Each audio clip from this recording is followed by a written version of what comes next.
20 ఏళ్ళు కష్టపడితే 2005లో చెప్పించింది బాబా ఏమని మనోహరాబాద్ దగ్గర నుంచి గంజాని సిద్దిపేటకెళ్ళి కొత్తపల్లి పెద్దపల్లి దాకా రైలు ఎత్తాలి 2005లో చెప్తే 2023లో నరేంద్ర మోడీ దగ్గర కనీసం రైలు దిక్కు లేదు.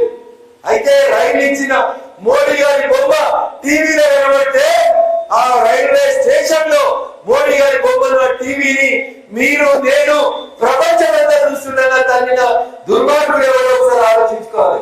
ఎవరు ఎవరు ఇంతకంటే బ్రహ్మాండ ఉంటాడన్నా రైలు వాళ్ళని అమలు చేసిండా హరీష్ రావు గారు పట్టాలు వేసిండా లేదా మీరు పీకి పడగొట్టిరా?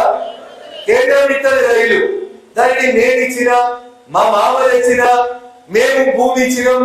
మరి భూమి ఏమంటే రైల్లో గాల్లకే దాకా పట్టాలి గాల్లకే వేసేదంటే చెప్పు గాల్లకే వేసుకుంటూ పోతాం పట్టాలి భూమి మేము ఇచ్చినాం. మరి రోడ్ అంటే కూడా భూమి ఇస్తారు.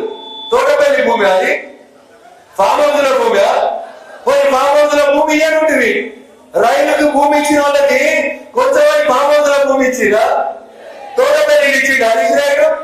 మరి భూమి మేము ఇచ్చినాం ఎక్కడికి ఇచ్చినాం భూమి వాళ్ళని ఎన్ని మీద పెట్టుకుంటారు తాజరాబాయి దేశంలో ఏడ రైలు వేసినా లోకల్ వాళ్ళే భూమి ఇస్తారు అవునా కాదా?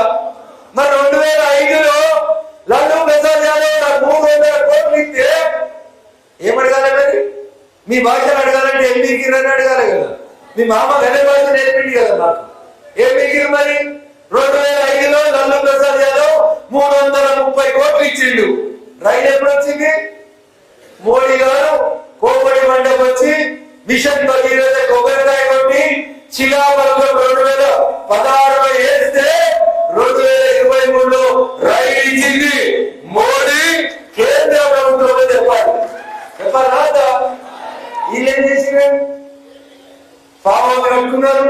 ఫామ్ హౌస్ పక్కన రిజర్వాయర్ పెట్టుకున్నారు. ఫామ్ హౌస్ కి నీళ్లు ఫామ్ హౌస్ నీళ్ల కోసం కొండ సాగర్ కట్టిండు. ఫామ్ హౌస్ లో తీసుకుపోయి జిల్లాధికారులతో పని చేయించుకున్నారు. మరి ఎన్నో రావడానికి ఏమవుతుంది? ఇక్కడ క్షీరసాగర్ కాడ భూములు దళితులకు ఇచ్చిన భూములు గుంజుకున్నారు. అసైన్మెంట్ భూములు గుంజుకున్నారు. కలెక్టర్ ఉంటే గరీబునికి న్యాయం చేయాలి. నీ భూమి అసైన్మెంట్ భూమి అది ములుగులో ఎవరిచ్చిన యూనివర్సిటీ ములుగులో యూనివర్సిటీ ఎవరిచ్చారు? మోడీ గారు ఇచ్చారు.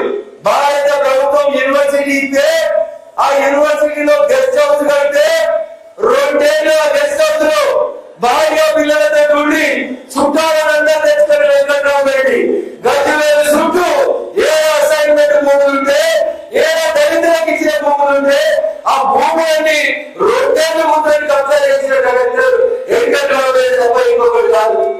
ఏ ముఖం పెట్టుకున్నాం? పైసలు ఇస్తున్నాడు. పైసలు అంటే మా మెదపల్లి ఎట్లా పడుతున్నారు? అప్పుడు పోతారా మెదపల్లి? నువ్వు డబ్బులు ఇస్తే అప్పుడు పోతారా? ఏ జిల్లాలో వేశారు? యాడికి వచ్చినావు నువ్వు మెదక్కి ఏం సంబంధం? నీకు మెదక్కి ఏం సంబంధం? అడగాలా వద్దా? అడగాలా వద్దా? మనం జై తెలంగాణ అన్నప్పుడు ఏం చెప్పినాం? ఈ గడ్డ మీద పుట్టినోనికే ఈ గడ్డ మీద అనుకుంటారని చెప్పినాం. పక్కూరు వెళ్తే రాణిద్దామా వద్దా? అందుకని దయచేసి రేపటి నుంచి ఊర్లలో వెళ్ళక గిన్నె 3 మాటలు చెప్పు. వెంకట్రామరెడ్డికి మెదక్కు సంబంధం లేదు. వెంకట్రామరెడ్డి అనేటోడు పిల్లికి పిచ్చం వేసినోడు కాదు. వెంకట్రామరెడ్డి 100 కోట్లు మనకిస్తలేడు. హరీష్ రావుకి ఇచ్చినా అని చెప్తున్నాడు. అందుకనే హరీష్ రావు ఆయన ఎన్నికల కాలం పట్టకుండా తిరుగుతున్నాడు అని చెప్పుకుంటు. ఈ ఎన్నికలలో నీలం మధు గెలవకపోతే రేవంత్ రెడ్డి ముఖ్యమంత్రి పదవి పోతదా?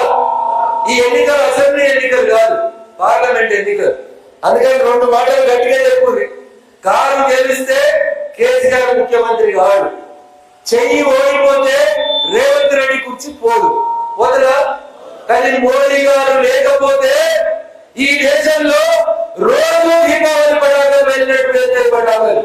పొరపాటున కాంగ్రెస్ వాడు గెలిస్తే ఈ దేశంలో రోజు బాంబులు వెళ్తాయి.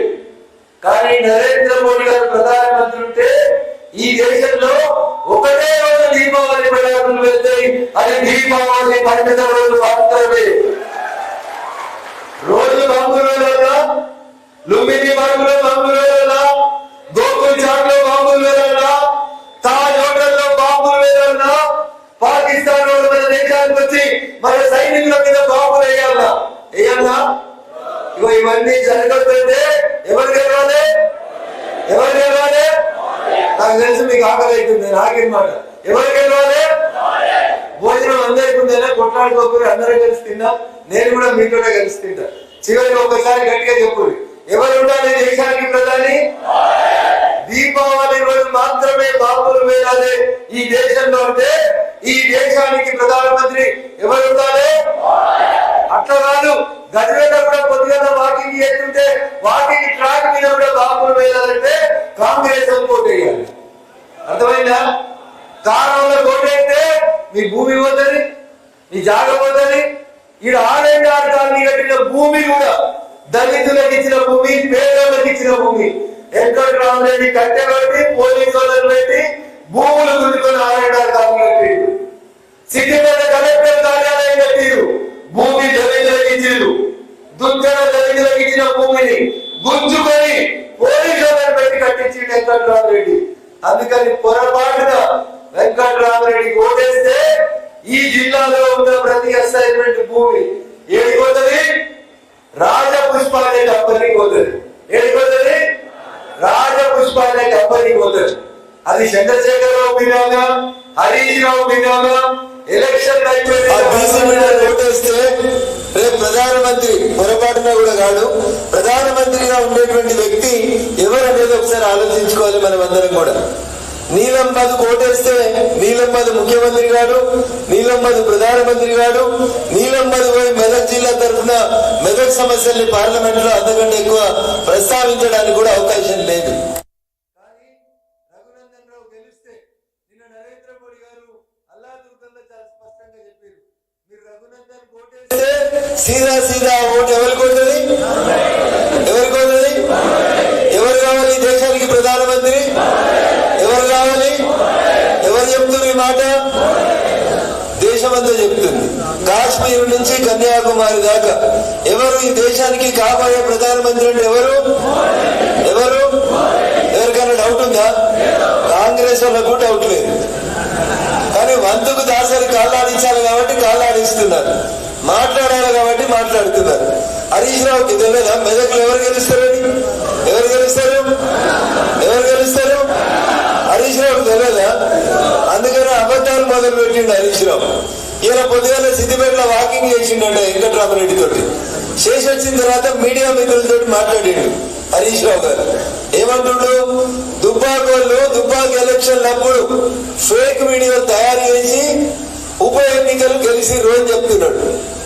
నవంబర్ 2020లో దుబ్బాకకి ఉప ఎన్నిక జరిగినప్పుడు ఒకవేళ మనం ఎవరైనా తప్పుడు వీడియోలు చేస్తే ఈ రాష్ట్రంలో అధికారంలో ఉన్నది ఎవరు?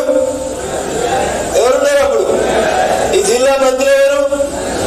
ఈ జిల్లా మంత్రి ఎవరు అప్పుడు? మరి ఏం చేసినారు? గుడ్డిగా పండుగ రావు. బీజేపీ తప్పుడు వీడియోలు చేసి బీఆర్ఎస్ ను బదనాం చేసి దుబ్బాకలో ఉప ఎన్నిక గెలిచిరు. ఇది 2 గంటల కింద హరీష్ రావు సిద్దిపేటలో మాట్లాడుతూ చెప్తాడు. తప్పు వీడియోలు చేస్తే ఏమైతుందో హరీష్ రావుకు మనం చెప్పాలి. ఏమైంది? మొన్న అమిత్ షా గారు వచ్చిరు సిద్దిపేటకి. వచ్చిరా? ఎందుకు వచ్చిరు? అమిత్ షా గారు ఎందుకు వచ్చిరు సిద్దిపేటకి? ఇప్పుడు ఆనంద్ గౌడ్ గారు ఎందుకు వచ్చిరు గజ్వేల్కి?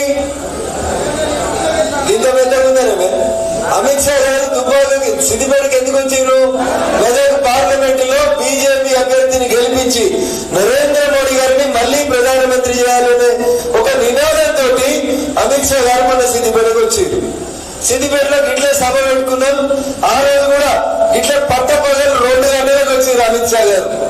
వేరే వేరే మీటింగ్ అయితే టెంట్ అంతా ఖాళీ అవుతుండే, కానీ బీజేపీ మీటింగ్ కాబట్టి మొత్తం తడిసిపోతుంటే కూడా మిట్ట మధ్యాహ్నం 2 గంటలకి సిద్దిపేటలో జనమంతా ఇట్లా కూర్చొని ఉన్నారు. అమిత్ షా గారు ఆ రోజు మాట్లాడారు. ఏం మాట్లాడారు అమిత్ షా గారు? మేము బిఆర్ అంబేద్కర్ గారిని గౌరవిస్తాం, వారు రాసిన